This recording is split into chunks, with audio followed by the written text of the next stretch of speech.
بسم اللہ الرحمن الرحیم۔ اس وقت غزہ میں ہمارے مظلوم فلسطینی بھائیوں کے ساتھ جو کچھ ہو رہا ہے، جو قیامت ان کے اوپر ٹوٹ رہی ہے، وہ سب کے سامنے ہے۔ کوئی جائے پناہ نہیں، نہ ہسپتال میں، نہ مساجد میں، نہ مدارس میں، نہ اسکولوں میں، نہ مہاجر کیمپوں میں، کہیں بھی کوئی جگہ محفوظ نہیں۔ ہر جگہ بم برسائے جا رہے ہیں اور بلا خوف و خطر، دنیا کے کسی قانون کا ان کو خوف نہیں ہے اور پوری دنیا تماشے دیکھ رہی ہے۔ تو ایسے حالات میں بحیثیت مسلمان کے ہمارے بھائی ہیں، ہر انسان کا، ہر مسلمان کا کلیجہ پھٹتا ہے۔ انسان کچھ نہیں کر سکتا مگر ہم ان کے لیے دعا کر سکتے ہیں، اور ان کی بھی ہم سے یہ درخواست ہے کہ ہمارے لیے دعا کریں، استقامت کی دعا کریں، ہماری نصرت کی دعا کریں۔ انہوں نے کمزوری نہیں دکھائی، تو ہم اگر واقعی دل سے ان کے لیے دعا کرنا چاہتے ہیں اور یہ چاہتے ہیں کہ ہماری دعا ان کے حق میں قبول ہو، تو ہم کچھ ایسے کام کر لیں کہ جو کر کے ہم اپنی دعا کی قبولیت کے جو چانسز ہیں وہ زیادہ بڑھا سکتے ہیں۔ میرے محترم دوستو، 4 کام اگر انسان کر لے تو دعا کی قبولیت کے چانسز بڑھ جاتے ہیں۔ نمبر 1، ہر مسلمان نے کچھ ایسے نیک کام کیے ہوتے ہیں کہ جو صرف اللہ اور اس کے درمیان ہوتے ہیں، لوگوں کو اور عوام کو اس کا پتہ نہیں ہوتا۔ تو ایسا نیک عمل آپ اللہ کے دربار میں پیش کریں کہ جو صرف آپ کے اور اللہ کے درمیان ہے، اپنے رب کے درمیان ہے،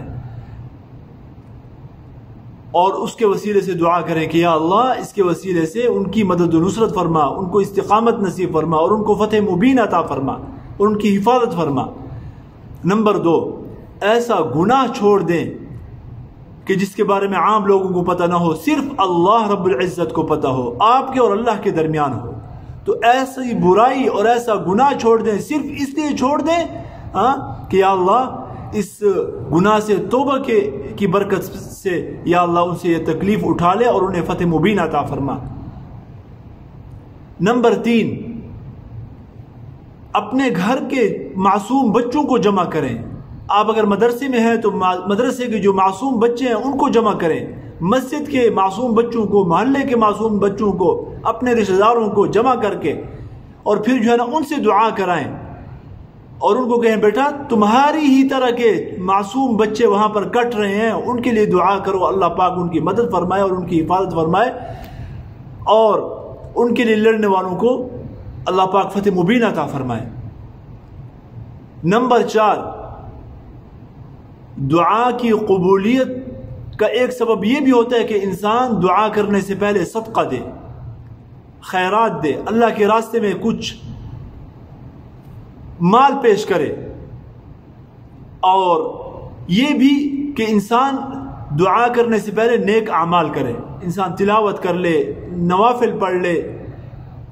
کوئی ذکر کر لے، کوئی بھی نیک عمل کر لے، اور اس کے بعد جو ہے نا دعا کرے۔ تو ان کے لیے دعا کرنے سے پہلے ہم صدقہ و خیرات دیں